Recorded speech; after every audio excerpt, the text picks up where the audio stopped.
तर मोस्टली हा 9 महिन्यांच्या कालावधीमध्ये ह्या ज्या काही गोष्टी करायला पाहिजेत या ठिकाणी आजच्या लोकांना वेळ नाही आहे. ओके.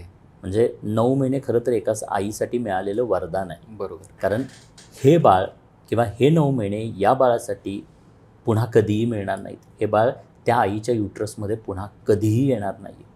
निसर्गानं 9 महिन्यांचा वेळ दिलेला आहे, आईला दिलेला आहे. कशासाठी? तर आई डिझायनर आहे. येस. तू डिझाईन कर, तुला हवं तसं बाळ तू घडव. ज्या क्वालिटीज, गुण, कपॅसिटीज तुला बाळामध्ये हव्यात या 9 महिन्यांमध्ये तू डिझाईन कर. तुझ्या कल्पनांमधून, तुझ्या भावनांमधून, तुझ्या ॲक्शन्समधून, तुझ्या इमोशन्समधून ते तू बनव. खरं तर यासाठी हे 9 महिने दिलेले असावेत. तर इथे ते 9 महिन्यांमध्ये होतं आहे. मग इथे मात्र 9 महिन्यामध्ये स्वतः आई डिझायनर बनून त्या बाळाला आकार देण्याचं काम करते, स्वभाव, स्वरूप, संस्कार, कपॅसिटी देण्याचं काम करते. तिथेच आईला वेळ नाही आहे. आजची जर वर्किंग महिला जर पाहिली तर वर्किंग महिला मॅटर्निटी लिव्हचा इस्तेमाल कधी करते? डिलिव्हरीनंतर. बाहेर फिरायला जायला.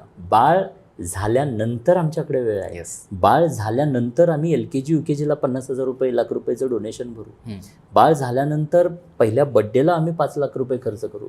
पण बाळ व्हायच्या आधी जेव्हा ते 9 महिन्यांमध्ये बनतंय, ते प्रोसेसमध्ये आहे, ते स्वभाव, स्वरूप, संस्कार, कपॅसिटी ज्या आयुष्यभरासाठी त्या बाळाला मिळणार आहेत, तिथे काम करायला आम्हाला वेळ नाही. तेव्हा आम्ही बिझी आहोत.